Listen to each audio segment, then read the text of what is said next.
Bismillahirrahmanirrahim. Assalamualaikum warahmatullahi wabarakatuh. Alhamdulillahilladzi arsala rasulahu bil huda wa dinil haq liyudhhirahu 'ala dini kullih wa kafa billahi syahida. Wa asyhadu an la ilaha illallah wahdahu la syarikalah iqraran bi wa tauhidan wa asyhadu anna Muhammadan abduhu wa rasuluh. Allahumma salli ala nabiyyina Muhammad wa ala alihi wa man tabi'ahum bi ihsan ila yaumiddin.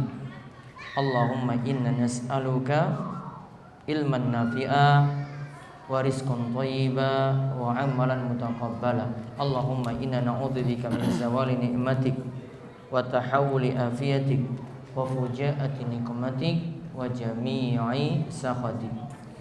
Baik, Bapak Ibu-ibu, para jamaah sekalian, ikhwani fiddin wa akhwati fillah, rahimani wa rahimakumullah.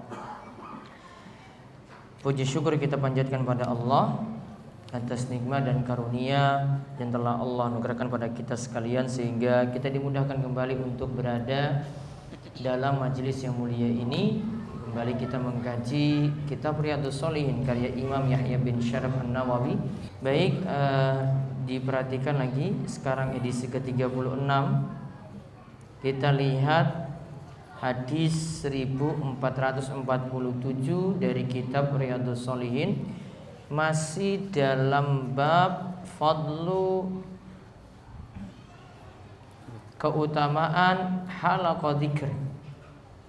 Keutamaan halaqah dzikir, lalu wan nadmu ila mulazamatiha wan nahyu an mufaraqatiha li ghairi uzrin. Dianjurkan untuk terus berada dalam majelis zikir dan dilarang berpisah atau tidak lagi berada dalam majelis zikir kecuali kalau ada uzur. Nah, pada pembahasan sebelumnya kita telah membahas surat Al-Kahfi ayat 28 yang disebutkan oleh Imam Nawawi. Wasbir nafsaka ma'al ladzina yad'una rabbahum bil ghadati wal 'ashyi yuriduna wajhah. Bersabarlah dirimu, sabarkanlah dirimu bersama dengan orang-orang yang menyeru Rabb mereka setiap pagi dan petang, yang dimana mereka harapkan dengan hal itu adalah wajah Allah Subhanahu wa ta'ala. Maka disuruh bersabar dengan orang-orang yang baik, yang mereka itu punya sifat rajin berzikir, rajin berdoa, rajin tilawah Al-Quran, dan rajin untuk melakukan amalan kebaikan yang lainnya. Kali ini kita lihat hadis yang panjang. Hadis ini sebenarnya ada dua riwayat. Ada yang pertama, riwayat yang kali ini yang kita sebut, saya bagi jadi dua. Nanti riwayat yang berikutnya nanti kita akan bahas pada kesempatan berikutnya. Sekarang kita lihat dari Abu Hurairah radhiyallahu anhu. Hadis ke-1447.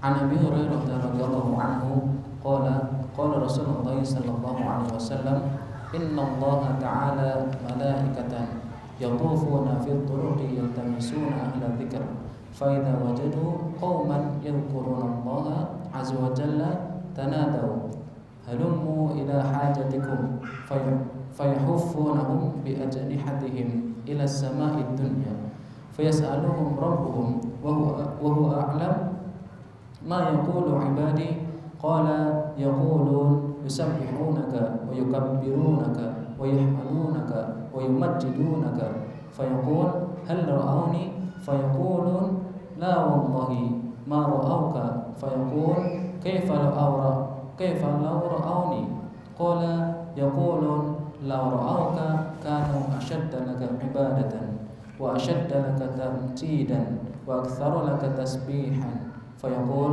فماذا يسألون قال يقولون يسألونك الجنة قال يقول وهل رأوها قال يقولون لا والله يا ربي ما رأوها قال يقول فكيف لو رأوها قال يقولون لو أنهم رأوها كانوا أشد عليها حرصا وأشد لها طلبا وأعظم فيها رغبة قال فمما famimma yata'awwaduna qala yaquluna yata'awwaduna minan nar qala fayaqul wa hal ra'awha qala yaqulun la wallahi ma ra'awha fayaqul kaifa law ra'awha qala yaqulun law ra'awha kanu ashadda minha firaran wa ashadda laha makhafatan qala fayaqul fa ushhidukum anni qad ghafartu lahum qala yaqulu malak minal malaikah fihim fulanun laysa minhum innama jaa li hajatin qala hum julasa'u la yashqa bihim jalisuhum muttafaqun alaih. Dari Abu Hurairah radhiyallahu anhu, Rasulullah sallallahu alaihi wasallam bersabda, sesungguhnya Allah memiliki malaikat yang berkeliling jalan-jalan mencari ahli zikir. Jika mereka menemukan satu kaum yang sedang mengingat Allah, mereka berseru, marilah kalian menuju kebutuhan kalian. Rasulullah sallallahu alaihi wasallam berkata, lalu para malaikat itu mengelilingi mereka dengan sayap-sayapnya sampai langit dunia. Rasulullah sallallahu alaihi wasallam melanjutkan, kemudian Rabb mereka bertanya kepada mereka, dan Dia lebih tahu dari mereka, apa yang dikatakan hamba-hambaku? Mereka berkata, mereka bertasbih memahasucikanmu, bertakbir mengagungkanmu, bertahmid memujimu, dan memuliakanmu. Lalu Allah berkata, apakah mereka melihatku? Mereka menjawab, tidak, demi Allah, mereka tidak melihatmu. Allah berkata, bagaimana seandainya mereka melihatku? Mereka menjawab, seandainya mereka melihatmu, pasti mereka sangat bersungguh-sungguh beribadah kepadamu, sangat bersungguh-sungguh memuliakanmu, dan lebih banyak bertasbih kepadamu. Rasulullah SAW melanjutkan, Allah berkata, lalu apa yang mereka minta kepadaku? Mereka menjawab, mereka meminta surga kepadamu. Allah berkata, apakah mereka melihat surga?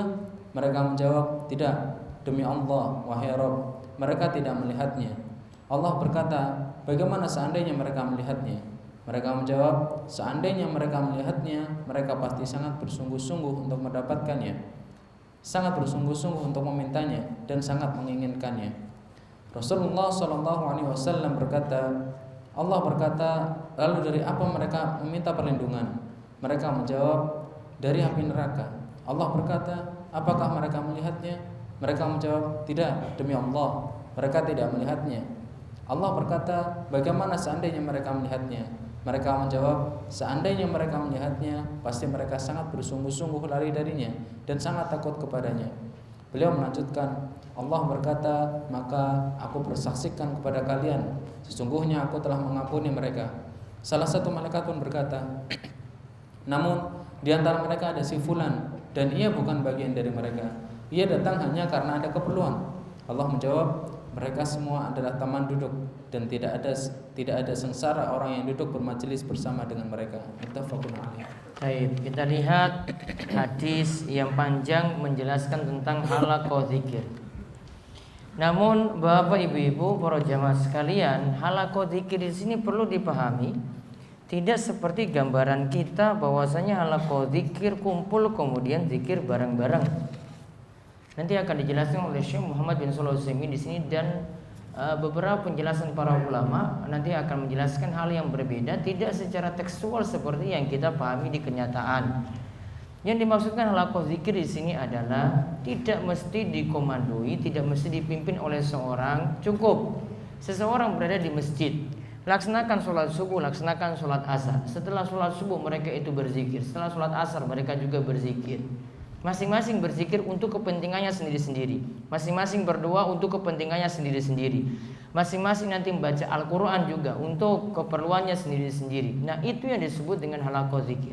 Jadi bukan halaqah menurut gambaran kita. Jadi dipahami hal ini bukan pakai pemahaman kita. Kalau pemahaman kita cuma lihat praktek di tengah-tengah kita seperti apa. Namun halaqah zikir jauh dari pemahaman semacam itu. Nanti akan dijelaskan oleh Syekh Muhammad bin Shalih Al-Utsaimin nanti dalam penjelasan. Saya ulang hadis ini. Rasulullah SAW itu mengatakan, Inna lillahi ta'ala malaikatun yatufuna fit turuq yaltamisuna ahla dzikr.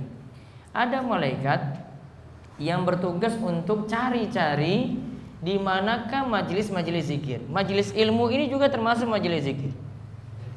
Bahkan majelis zikir ini lebih utama daripada majelis-majelis zikir yang dibuat-buat dengan baca zikir bareng-bareng. Syekh Abdul Aziz At-Tharifi itu katakan bahwasanya berzikir itu kita itu berzikir itu ada barang macam modelnya. Yang pertama ada model zikir yang kita itu baca Subhanallah, Alhamdulillah, Allahu Akbar. Berarti bacaan-bacaan zikir. Yang kedua, ini dengan banyak merenung. Yaitu kadang merenungkan ayat-ayat kauniyah, kadang merenungkan ayat-ayat syariah. Dan ini butuh dengan pengkajian khusus pula lewat majelis-majelis ilmu. Berarti ada dua macam di sini. Yang pertama, dengan kita itu baca zikir seperti zikir tasbih, takbir, tahmid, tahlil, masing-masing baca sendiri. Kemudian yang kedua, yang dimaksudkan dengan zikir di sini adalah dengan merenungkan ayat-ayat kauniyah maupun syariah dan kita kaji dalam majelis ilmu. Ya, dan kita kaji dalam majelis ilmu. Ini yang dimaksud. Nah, kalau kita lihat di sini lagi, maka malaikat punya tugas, ada yang keliling-keliling cari-cari majelis zikir. Berarti ada malaikat itu punya tugas macam-macam. Ya, malaikat punya tugas macam-macam. Ada yang tugasnya cari untuk ngaji di situ, ada majelis pengajian, dia hadir di situ. Gali ilmu di situ bersama dengan orang-orang yang menimba ilmu. Malaikat hadir di situ. Dan ada yang tugasnya untuk mendoakan, ada yang tugasnya Allah memberikan tugas dengan tugas-tugas khusus. Ya, ada yang kita ketahui namanya dan ada yang tidak kita ketahui namanya. Kalau di sini malaikat-malaikatnya tidak disebut namanya. Kita cuma imani saja ada malaikat yang mencari majelis zikir. Fa idza wajadu qauman yazkurunallaha, jika mereka itu dapati ada orang-orang yang berzikir pada Allah. Tadi zikir ada dua model tadi. Tanadau, lantas mereka memanggil halumu ila hajatikum. Ya, kemudian mereka katakan bahwasanya jika mereka menemukan tadi, mereka nanti akan katakan, marilah kalian menuju kebutuhan kalian. Lalu fayahufuna bi ajnihatihim ila sama'i dunya. Lalu para malaikat itu melinggi mereka tadi dengan sayap-sayapnya sampai ke langit dunia. Berarti malaikat punya sayap. Dan kadang malaikat itu mengepakkan sayapnya di sini, meletakkan sayapnya sebagai tanda ridha pada orang-orang yang berada dalam majelis zikir tadi. Kalau dalam hadis yang lain disebutkan malaikat itu meletakkan sayapnya ridha kepada orang-orang yang menuntut ilmu. Kemudian fayas'aluhum rabbuhum, lantas mereka minta kepada Rabbnya. Ma yaqulu ibadi, Allah katakan ketika itu, apa yang dikatakan oleh hambaku? Maka malaikat-malaikat itu jawab, yusabbihunak wa yukabbirunak wa yahmadunak wa yumajjidunak. Mereka itu bertasbih kepadamu, mereka itu bertakbir kepadamu, mereka itu bertahmid kepadamu, dan mereka agungkan engkau ya Allah. Fayaqul hal ra'auni, Allah balik nanya lagi pada malaikat tadi, betul mereka itu melihatku? Kok sampai mereka seperti itu? Semuanya ditujukan kepadaku. Hal ra'auni, apakah mereka itu melihatku? Fayaqulun, malaikat-malaikat tadi itu jawab, la wallahi ma ra'auka. Tidak, demi Allah, mereka itu tidak melihatmu. Artinya tidak melihat Allah langsung. Namun mereka mau zikir ikhlas karena Allah Subhanahu wa taala. Maka di sini ada perintah ikhlas. Ikhlas itu bagaimana? Tidak melihat Allah pun tetap beramal. Dan dia harapkan dari amalan ini balasan dari Allah, bukan balasan manusia. Dia harap dari amal ini, walaupun dia tidak melihat Allah, biar nanti Allah yang balas. Nah, itu namanya ikhlas. Kemudian, kaifa law ra'auni? Gimana kalau mereka tadi itu melihat aku langsung? Kemudian para malaikat jawab, law ra'auka kanu asyadda laka ibadatan. Andai saja mereka itu melihatmu ya Allah, tentu mereka akan ibadah lebih serius lagi. Wa asyadda laka tamjidan, mereka akan lebih mengagungkanmu. Wa aktsara laka tasbihan, zikirnya, tasbihnya juga makin banyak. Namun ternyata tidak perlu melihat Allah saja mereka mau beribadah. Tanda di sini sesuatu yang kita imani, yang gaib di sini yang kita imani tetap bisa membuat atau mendorong kita untuk beribadah. Tidak mesti dalam wujud suatu benda kemudian lihat langsung benda tersebut dan ini wujud dari sesuatu yang disembah baru kita mau ibadah serius. Tidak perlu seperti itu. Orang Islam cukup mengetahui Allah itu adalah Tuhannya, Allah itu Rabbnya, dan dia beribadah pada Allah walaupun tidak melihatnya, ibadahnya sudah serius. Maka butuh pengimanan kepada yang gaib tanpa melihat Allah secara langsung. Mereka tetap beribadah pada Allah. Itu tadi tentang apa yang ditanyakan oleh Allah kepada malaikat, apa yang mereka lakukan. Mereka itu rajin zikir. Kemudian ditanya lagi tentang surga. Famadza yas'alun. Terus kalau mereka itu mau minta apa? Kemudian malaikat jawab, yas'alunakal jannah. Mereka meminta kepadamu al-jannah, surga. Wa hal ra'awha? Apakah mereka itu melihat surga? Yaqulun, malaikat itu jawab, la wallahi ya rabbi ma ra'awha. Tidak demi Allah wahai Rabbku, mereka tidak pernah melihat surga. Namun mereka masih mau beramal demi dapatkan surga tadi. Kaifa law ra'auha? Bagaimana kalau mereka melihat surga langsung? Yaqulun, tentu kalau mereka tahu surga itu seperti itu, law annahum ra'auha kanu ashadda 'alaiha hirsan. Tentu mereka akan lebih semangat lagi. Wa ashadda laha talaban. Lebih semangat lagi mencari surga. Wa 'azama fiha raghbatan. Harapannya tentu besar untuk mendapatkan surga. Menunjukkan di sini bahwasanya kalau orang itu beramal untuk dapatkan surga tadi tidak ada masalah. Beda dengan pemahaman kaum sufi. Ada seorang tokoh sufi namanya Rabi'ah al-Adawiyah. Dia itu menyatakan bahwasanya kalau siapa saja yang beramal minta surga Allah Subhanahu wa taala berarti tidak ikhlas. Dia beramal itu karena cari surga atau takut dari neraka, maka berarti tidak ikhlas. Justru terbantahkan dengan hadis ini. Wong dia beramal saja supaya harap-harap dapat surga tadi. Kan minta surga di sini tidak ada yang tercela kalau kita itu beramal meminta surga. Karena surga ini adalah balasan dari Allah. Allah yang janjikan. Dan ini antum pernah lihat juga, ini pernah dengar mungkin dalam lagu-lagu nasyid. Ya, ada lagu nasyid yang kayak begini. Ya, saya beramal tidak mau mengharap surgamu, tidak takut pada nerakamu, namun untukmu saja ya Allah. Kalau ada nasyid kayak gitu, sudah nasyid, ya, musik lagi, keliru fatal lagi. Ya. Pemahaman sufi yang dianut. Dan yang nyanyikan ini juga punya pemahaman Syiah. Ya, itu Rafidhah juga pemahaman dia bawa. Pemahaman Rafidhah lahiriah mungkin tidak nampak dia itu caci maki sahabat, di belakang itu nanti. Nggak mungkin dia nampakkan kejelekan-kejelekan seperti itu di hadapan orang awam di TV, nggak mungkin. Di lagu-lagunya itu nggak mungkin, di belakang. Ya. Makanya hati-hati untuk puji-puji. Beberapa pertemuan yang lalu untuk memberikan pujian kepada Nabi Sallallahu Alaihi Wasallam. Juga dalam hal ini membuat syair-syair keliru, jangan-jangan syair sufi yang dibaca. Terus diantara syair sufi dari Rabi'ah al-Adawiyah itu kayak begitu. Maknanya sama seperti perkataan dari Rabi'ah al-Adawiyah tadi, tokoh sufi yang terkenal. Kemudian ditanya lagi, famimma yata'awwadzun. Apakah mereka minta perlindungan juga dari sesuatu? Qal yata'awwadzuna minan nar. Malaikat mengatakan mereka tadi meminta perlindungan dari neraka. Wal ra'awha, apakah mereka itu lihat neraka? Kemudian dijawab, la wallahi ma ra'awha. Neraka juga mereka tidak lihat. Kaifa law ra'awha? Seandainya gimana kalau mereka itu lihat neraka langsung?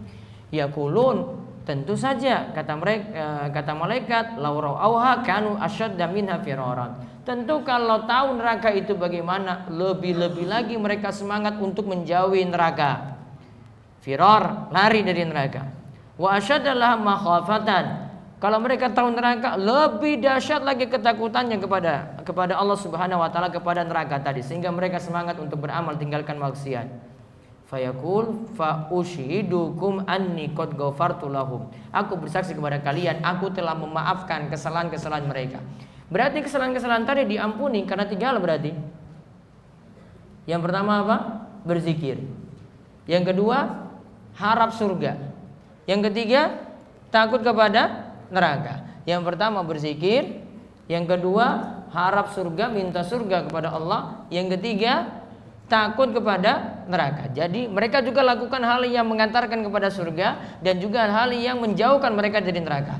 Ini menyebabkan Allah mengampuni mereka. Ini menyebabkan Allah itu mengampuni mereka. Berarti 3 hal ini. Lalu malaikat tadi, di antara malaikat tersebut berkata, fihim fulanun laisa minhum. Namun ya Allah, tadi itu ada di antara mereka orang-orang yang tidak berzikir, namun nongkrong di situ.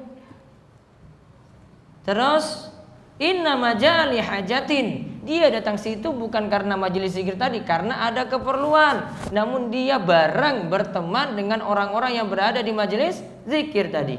Maka dikatakan di situ humul julasa la yashqa bihim jalisuhum. Itu sama-sama teman duduk. Sama-sama dia duduk dengan orang-orang baik. Sama-sama dia duduk dengan orang-orang soleh. Maka tidaklah masalah, tetap juga dia ketularan kebaikannya. Ini jadi dalil juga yang kita bahas kemarin tentang keutamaan duduk dengan orang soleh, berteman dengan orang soleh. Kita tidak ada kebaikan yang banyak, yang kanan kiri kita, teman-teman kita punya kebaikan yang banyak, kita bisa ketularan juga kebaikannya. Bahkan dicatat juga bagian dari mereka, walaupun hajatnya berbeda. Mungkin ada yang datang di majelis pengajian, ada yang serius belajar, ada yang belajar dari akhlak pembicaraannya, ada yang belajar dari pingin dapat ilmunya, materinya ada. Namun ada yang tujuan lain di sini. Saya itu ingin tahu saja ini ustadznya itu bagaimana sih? Ya, kalau ada yang putri-putri mungkin wah ini ustadznya ganteng apa enggak itu. Sudah niatan tambahan lagi. Wah ini saya belum pernah lihat langsung, saya mau hadir dulu. Ada yang awalnya seperti itu dulu, namun karena terpengaruh dengan teman, wah ini semangat belajar, ini juga semangat belajar. Wah itu pegang buku, itu nyatet. Wah itu dia itu belajar serius, wah itu dia itu bertanya. Maka terpengaruh juga dengan itu. Ya, dia terpengaruh juga dengan itu. Dan dicatat juga yang awalnya niatannya untuk kebutuhan lain, namun dia bermaksud juga berada di majelis itu. Maka juga dapat dihitung juga itu sama-sama teman duduk, nggak masalah seperti itu. Maka terpengaruh juga dengan orang-orang yang baik di situ. Maka jangan sampai kita itu kecilkan orang-orang itu yang baru belajar, datang ke majelis, kemudian kita lihat di luar kok dia kelakuannya kayak begitu, tapi kok dia mau masuk di masjid ini, penampilannya masih seperti itu. Ya, misalnya pakai kalung itu full, itu tebal-tebal itunya. Kalungnya itu besinya itu tebal-tebal. Dipakai di sini masuk ke masjid. Kemudian pakai baju bal-balan lagi, bola lagi. Pakai Messi lagi misalnya. Apa tahu Messi itu artinya apa? Juru selamat kan? Pakai baju yang dituhankan di agama lain itu berarti. Masuk sini lagi. Namun mau ikut ngaji dulu, dengar itu, waduh ini kok bisa-bisanya Messi di belakang itu ngaji. Nah, mungkin dalam badan kayak gitu yang lainnya itu. Kok bisa-bisanya ikut ngaji di sini? Jangan kecilkan itu dulu. Dia mungkin nyasar, ada keperluan apa? Oh, tiba-tiba nongkrong situ, pingin dengar. Ya, nyasar dalam majelis ilmu. Alhamdulillah.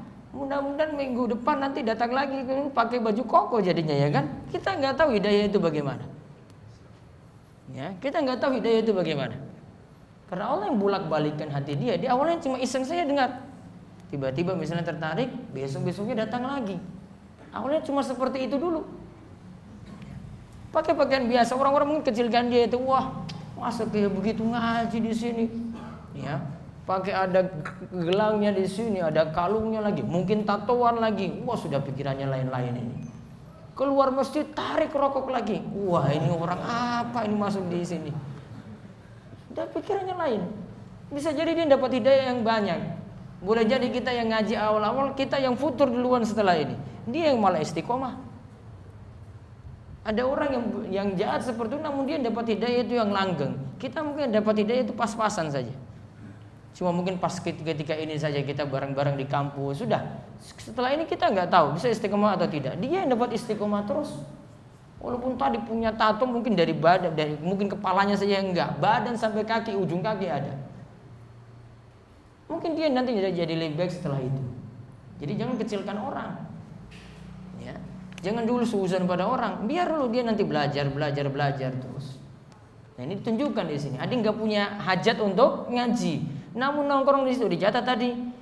Tidak ada seorang yang duduk bermajelis bersama dengan mereka. Artinya dapat kebaikan juga, walaupun cuma duduk-duduk di situ. Hajatnya berbeda. Ya.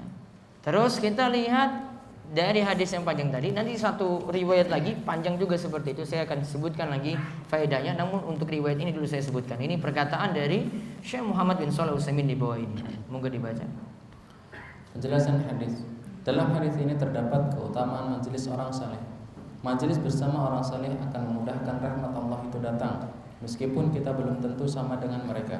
Nah lihat, majelis bersama orang soleh akan memudahkan rahmat Allah itu datang, meskipun yang duduk-duduk itu belum bisa sama dengan orang yang sudah soleh di situ. Ya, dia pelan-pelan nanti akan berubah. Rahmat Allah datang pelan-pelan ketika itu. Rahmat lagi datang, merubah orang yang tadi biasa-biasa jadi juga bisa sama dengan orang soleh tadi. Terus, karena ada yang datang dengan maksud berzikir dan berdoa, ada pula karena memenuhi hajat semata. Makanya Nabi SAW menyatakan mereka semua adalah teman duduk dan tidak ada sengsara orang yang duduk bermajelis bersama dengan mereka. Nah, dalam hadis dikatakan mereka semua adalah teman duduk dan tidak ada sengsara orang yang duduk bermajelis bersama dengan mereka. Humul julasa dikatakan itu sama-sama orang duduk di situ. Yang tadi punya keperluan lain dapat juga kebaikan yang sama. Terus dari sini disimpulkan akan dianjurkannya berzikir, membaca Al-Quran, bertasbih, bertahmid dan bertahlil. Namun cukup berzikir dan berdoa sendiri-sendiri. Di antara bentuk berkumpul adalah berkumpul ketika sholat subuh dan sholat asar. Karena seperti itu juga sudah termasuk berzikir dengan membaca tasbih, takbir, tahlil, membaca Al-Quran dan berdoa. Juga ada hadis dari Nabi SAW bahwa ada malaikat yang berkumpul pada waktu subuh dan asar. Demikian diungkapkan oleh Syekh Muhammad bin Shalih Al-Utsaimin dalam Syarah Riyadhus Shalihin. Taib. Di Syarah Riyadhus Shalihin Syekh Muhammad bin Shalih Al-Utsaimin katakan tadi, bentuknya juga bisa seseorang itu setelah sholat subuh berkumpul ketika sholat subuh, berkumpul setelah asar. Karena ada hadis yang bicarakan ini secara khusus, yaitu untuk berzikir. Di antaranya zikir pagi petang dia baca. Nah di situ kalau orang lakukan sholat subuh, dalamnya sudah ada baca Al-Quran. Setelah dia itu sholat, di dalamnya sudah ada doa ba'da zikir ba'da sholat. Ada di situ tasbih 33, tahmid 33, takbir 33, tutup dengan la ilaha illallah wahdahu la syarika lahul mulku wa lahul hamdu wa ala kulli syai'in qadir. Juga ada juga di situ doa ketika sholat. Ini sudah menunjukkan ada zikir-zikir yang dilakukan. Termasuk juga di situ ada yang baca Al-Quran dalam sholatnya, atau setelah sholat, setelah dia berdoa dan tunaikan zikir-zikirnya tadi, dia kemudian baca Al-Quran. Di situ juga ada keutamaan. Jadi ternyata dari penjelasan Syekh Muhammad bin Shalih Al-Utsaimin di sini, ternyata majelis zikir yang dimaksud bukan kumpul-kumpul khusus untuk zikir. Dan kemarin telah kita sampaikan pernyataan dari Syekh Salim bin Id Al-Hilali. Majelis zikir itu bukan kita buat sengaja, ayo kita kumpul untuk baca zikir sekian ribu kali, enggak. Kemarin yang kita bahas dari hadis Aisyah bahwasanya Rasulullah SAW yazkurullaha fi kulli ahyanihi. Rasulullah SAW itu berzikir kepada Allah dalam setiap keadaannya, menunjukkan bahwasanya keadaan apapun Rasulullah SAW zikir. Beliau enggak tentukan nanti, ayo para sahabat kita kumpul ayo kita zikir bareng-bareng di sini, enggak. Nabi SAW tidak sengajakan seperti itu. Namun ketika beliau jalan, beliau berzikir. Ketika beliau duduk, beliau berzikir. Ketika beliau berbaring, beliau juga berzikir. Kita sudah bahas juga, ketika mau tidur juga kita disuruh berzikir. Rasulullah SAW keadaannya seperti itu. Sampai Imam Nawawi sebutkan, mau dalam keadaan, mau hubungan intim pun disuruh berzikir. Artinya disuruh berzikir dalam setiap keadaan, sesuai keadaannya, tanpa kita tentukan time, waktu tertentu. Tanpa kita buat janji, ayo di tempat tertentu, enggak. Cukup setiap orang nanti berzikir sesuai dengan keadaannya masing-masing di situ. Wallahu a'lam bishawab. Itu faedah dari hadis yang panjang tadi tentang malaikat yang mencari majelis zikir, hadis 1447. Wallahu a'lam bishawab. Ini saya yang kita sampaikan untuk kesempatan malam hari ini. Mudah-mudahan bermanfaat dan Allah memberikan kita taufik untuk terus beramal soleh dan tetap istiqomah, dan ketemu lagi pada kesempatan pekan depan insyaallah. Kita tutup dengan doa kafaratul majelis. Subhanakallahumma bihamdika asyhadu an la ilaha illa anta astaghfiruka wa atubu ilaik. Assalamualaikum warahmatullahi wabarakatuh.